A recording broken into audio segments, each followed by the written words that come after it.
Hey everyone, good morning, welcome back to my channel.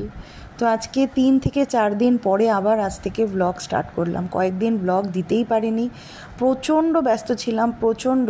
তো তার জন্য আর ব্লগ বানাতেও পারিনি, এডিটও করতে পারিনি। প্রথমে ভেবেছিলাম যে আজকে এই কদিনে শর্টস দেবো, অনেক শর্টস আমার জমে গেছে, সেই শর্টগুলো দেবো।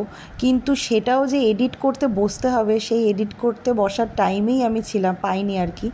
তো ওই জন্য শর্টও দেওয়া হয়নি, একদমই প্রোফাইল রিচ ডাউন হয়ে গেছে।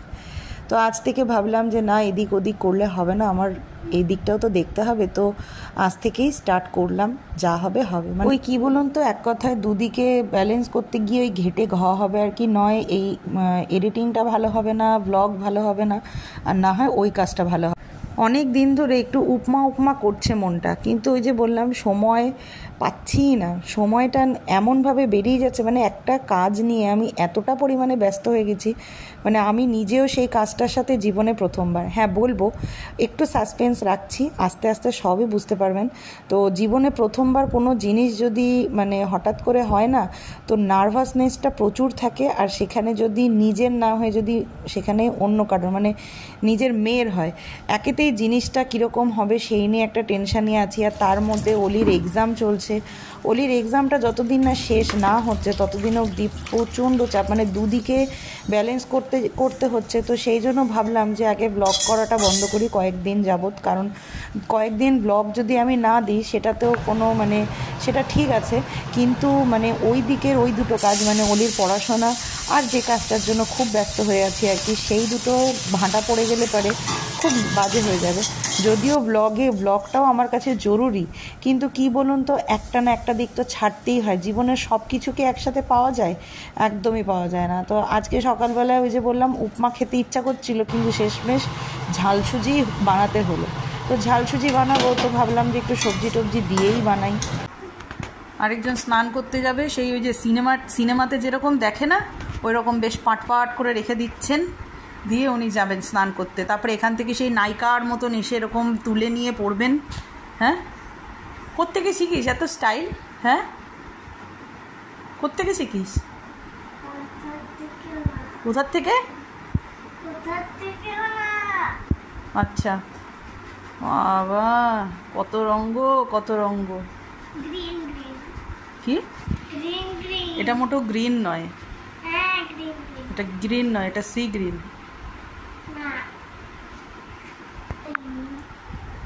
এভরিওয়ান, গুড মর্নিং, না গুড মর্নিং বলবো না, welcome back to my channel. এখন ঘড়িতে 12:30 বাজে, 12:30। তো আমার স্নান পুজো সব কমপ্লিট, আর এই যে সকালের ব্রেকফাস্ট করছি 12:30টার সময়। রান্নায় আজকে একটা নতুন রান্না, রান্না বলতে বাটা, নতুন একটা বাটা বানাবো।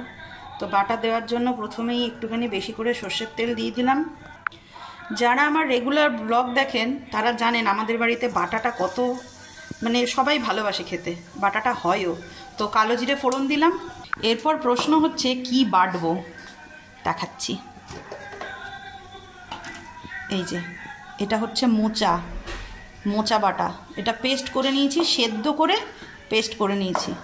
শিলে বাটলে খুবই ভালো, কিন্তু আমার শিলে বাটার সময় আর হয়নি, তো ওই জন্য আমি মিক্সিতে গুঁড়িয়ে নিয়েছি, জল ছাড়া। ওই সেদ্ধ করেছি তো তার জন্য যতটা জল আর কি থাকে, এটা কড়াইতে তেলের মধ্যে দিয়ে দেবো।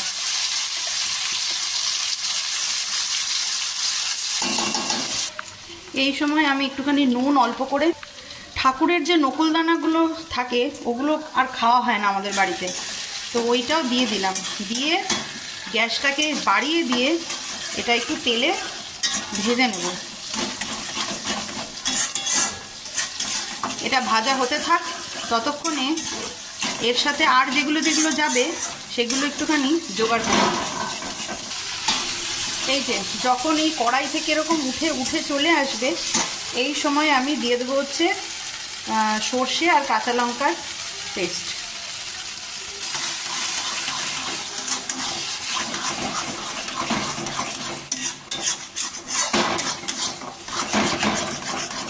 সেদ্ধরটা আমি হলুদ দিয়েছি, তো ওই জন্য এক চিমটে জাস্ট সামান্য একটু হলুদ দিয়ে আবারও কিছুটা টাইম নেড়ে নেব।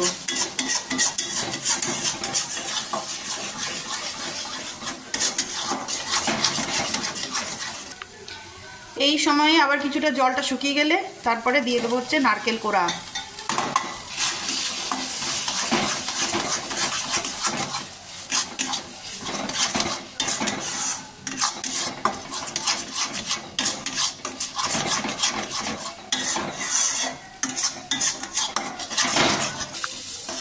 ব্যাস আমার মোচা বাটা রেডি।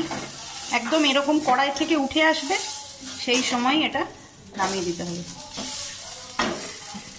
কি মনে হলো আজকের বাটাটার ওপর একটু নারকেল কোড়া দিয়ে একটু গার্নিশিং করে রাখি যাতে ভালো লাগে দেখতে, তো তাই জন্য এটা অপশনাল, এটা আপনারা না দিলেও পারেন। আর হ্যাঁ, অবশ্যই কিন্তু ওপর দিয়ে কাঁচা তেল ছড়িয়ে নেবেন যখন খাবেন।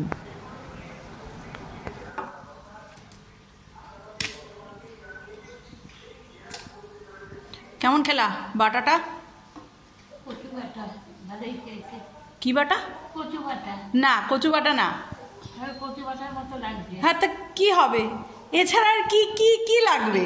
মোচার পার্সোনালি তো মোচার কোনো টেস্ট নেই, বলো? ওর কোনো টেস্ট আছে? মোচা নর্মালি একই রকম লাগে খেতে। খেয়েছিস? এখনো খাসনি? বাহ, দিব্যি খাচ্ছিস, এখনো খাইনি। মহালয়ার আর হাতে গোনা মাত্র কয়েকটা দিন, মানে এক সপ্তাহ পরেই হচ্ছে মহালয়া। আর অলি রানীর নাচের ম্যাম, মানে ভারতনাট্যমের যে ম্যাম, উনি অলি রানীর একটা শ্যুট করাবে, মানে শুধু অলি রানীর নয়, অলি রানীর পুরো ব্যাচটাকে, মানে অন্ডালের পুরো ব্যাচটাকে। সেই নিয়ে কয়েকদিন যাবৎ এত ব্যস্ততা, মানে নাওয়া খাওয়া ভুলে যাওয়ার মতন কন্ডিশন। একদিকে জিনিস কিনতে হচ্ছে, মানে অলি রানীর কোনো নুপুর নেই, ও রূপোর নুপুর পড়তেও চায় না, ওই জন্য আমিও আর ঘটা করে কখনো বানাইনি, কিন্তু এখন দেখছি বানাতেই হবে। আর অন্যদিকে জুয়েলারির, মানে যে হ্যান্ডমেড জুয়েলারি ম্যাম আমাদেরকে বানাতে বলেছিলেন, তো সেটা তো রাত জেগে জেগে করছি।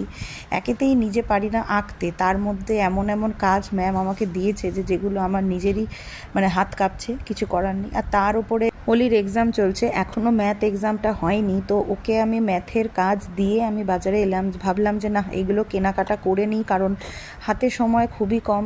মহালয়ার দিন ভিডিওটা ফেসবুকে, হোয়াটসঅ্যাপে, ইউটিউবে সব আপলোড হবে, তো ওই জন্যই খুব তাড়াতাড়ি হচ্ছে। আর একদিকে প্র্যাকটিস, একদিকে পড়া, সব দিয়ে না, মানে মাঝখান দিয়ে আমার নিজের ইউটিউবটাই ফাঁকে পড়ে গেছে। তো না, অনেক কাজ হচ্ছে কিন্তু এটাই হচ্ছে না, তো ওই জন্যই ভাবলাম যে না, আর বেশি দেরি না করে আজকে থেকে স্টার্ট করে দিই আবার। Good evening. তো বাড়ি চলে এসেছি, আর বাড়ি ফেরার সময় গরম গরম চপ ভাজছিল, চপ নিয়ে এসেছি। এখন মাকে দিচ্ছি চপ দিয়ে, মুড়ি দিয়ে। আর আমি আমার জন্য কিছু নিয়ে আসিনি, এই যে গুটখা কচুরি নিয়ে এসেছি। এটা আমার মোস্ট ফেভারিট একটা, মানে তেলে ভাজার মধ্যে একটা বলা চলে। তো এটা ওই তরকারি দিয়ে খাই, কিন্তু আমি শুধু চায়ের সাথেই এখন খেয়ে নেবো। তো মাকে আগে মুড়িটা দিয়ে দিই। जी में आता है तेरे दामन में सर छुपा के हम रोते रहे